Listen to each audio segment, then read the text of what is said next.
Welcome students. 6th to 12th standard மாணவர்களுக்கு பார்த்தீங்கன்னா ஆஃபில் எக்ஸாமுக்கான டைம் டேபிளை பள்ளி கல்வித்துறையிலேருந்து வெளியிட்டிருக்காங்க. ஏற்கனவே பார்த்தீங்கன்னா டைம் டேபிள் ரிலீஸ் பண்ணாங்க. இப்போ பார்த்தீங்கன்னா அதை மறுபடியும் சேஞ்ச் பண்ணி இப்போ நியூ டைம் டேபிள் பார்த்தீங்கன்னா ரிலீஸ் பண்ணியிருக்காங்க. இந்த டைம் டேபிள் படி தான் உங்களுக்கான ஆஃபில் எக்ஸாமினேஷன் வந்து ஸ்டார்ட் ஆகும். இன்னும் ஆஃபில் எக்ஸாமினேஷன் ஸ்டார்ட் ஆக பார்த்தீங்கன்னா மேக்ஸிமம் 10 days ஆர் 8 days தான் இருக்குது. அதனால் நல்லா ப்ரிப்பேர் பண்ணுங்கள்.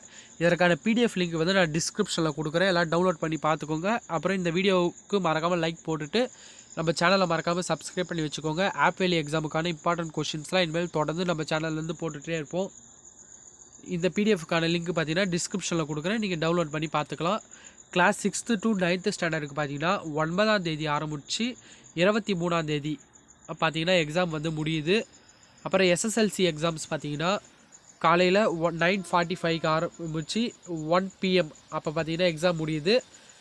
10ஆம் தேதியிலேருந்து அவங்களுக்கு 23ஆம் தேதி வரைக்கும் பார்த்தீங்கன்னா 10ஆவதுக்கு எக்ஸாம் ஸ்டார்ட் ஆகுது. 10ஆம் தேதி பார்த்தீங்கன்னா தமிழ் எக்ஸாமும், 11ஆம் தேதி பார்த்தீங்கன்னா ஆப்ஷனல் லாங்குவேஜும், 12ஆம் தேதி பார்த்தீங்கன்னா இங்கிலீஷ் எக்ஸாமும், 16ஆம் தேதி மேக்ஸு, 19ஆம் தேதி சயின்ஸு, 23ஆம் தேதி சோசியல் சயின்ஸ் இந்த எக்ஸாம்ஸ்லாம் பார்த்தீங்கன்னா நடக்குது. மேக்ஸுக்கு பார்த்தீங்கன்னா ஒரு 2-3 days பார்த்தீங்கன்னா லீவ் வருது. அதுமாதிரி சயின்ஸுக்கு பார்த்தீங்கன்னா ஒரு 2 days லீவ். அதுமாதிரி சோஷியலுக்கும் பார்த்தீங்கன்னா ஒரு 2 days 3 days லீவ் அதுமாரி கிடைக்குது. அதனால் இந்த லீவ்லாம் யூஸ் பண்ணி நல்லபடியாக எழுதுங்க. அப்புறம் 11ஆம் வகுப்புக்கு பார்த்தீங்கன்னா மதியம் 1:45க்கு ஆரம்பித்து 5 மணிக்கு தான் எக்ஸாம் முடியுது. அவங்களுக்கு பார்த்தீங்கன்னா இந்த கீழே இருக்க 9லேருந்து ஆரம்பித்து அப்புறம் 23 இந்த டேட்டுக்குள்ளே முடியுது. இதை நீங்கள் பார்த்தீங்கன்னா இந்த பிடிஎஃப்பில் பார்த்தீங்கன்னா உங்களுக்கு தெரியும். 9ஆம் தேதி தமிழ் எக்ஸாமோ, 10ஆம் தேதி இங்கிலீஷ் எக்ஸாமோ, 12ஆம் தேதி பார்த்தீங்கன்னா கம்ப்யூட்டர் சயின்ஸ் கம்ப்யூட்டர் அப்ளிகேஷன்ஸ் எக்ஸாம்ஸோ, 16ஆம் தேதி பார்த்தீங்கன்னா பயாலஜி பாட்னி ஹிஸ்ட்ரி எக்ஸாம்ஸோ, 18ஆம் தேதி பார்த்தீங்கன்னா கெமிஸ்ட்ரி அக்கௌண்டன்சி ஜாகிரஃபி எக்ஸாம்ஸோ, 20ஆம் தேதி ஃபிசிக்ஸ் எக்கனாமிக்ஸ் எக்ஸாம்ஸோ, 23ஆம் தேதி மேத்தமெட்டிக்ஸ் ஜுவாலஜி காமர்ஸ் அந்த எக்ஸாம்ஸோ நடக்குது.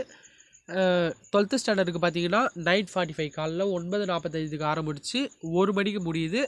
இவங்களுக்கு பார்த்தீங்கன்னா 9ஆம் தேதி தமிழ் எக்ஸாம்ஸோ, 10ஆம் தேதி இங்கிலீஷ் எக்ஸாம், அப்புறம் 12ஆம் தேதி பார்த்தீங்கன்னா கம்ப்யூட்டர் சயின்ஸ் அண்ட் கம்ப்யூட்டர் அப்ளிகேஷன்ஸோ, 16ஆம் தேதி மேத்தமெட்டிக்ஸ் ஜுவாலஜி காமர்ஸ் மேக்ஸுக்கு பார்த்தீங்கன்னா கிட்டத்தட்ட 3 days லீவ் கிடைக்குது.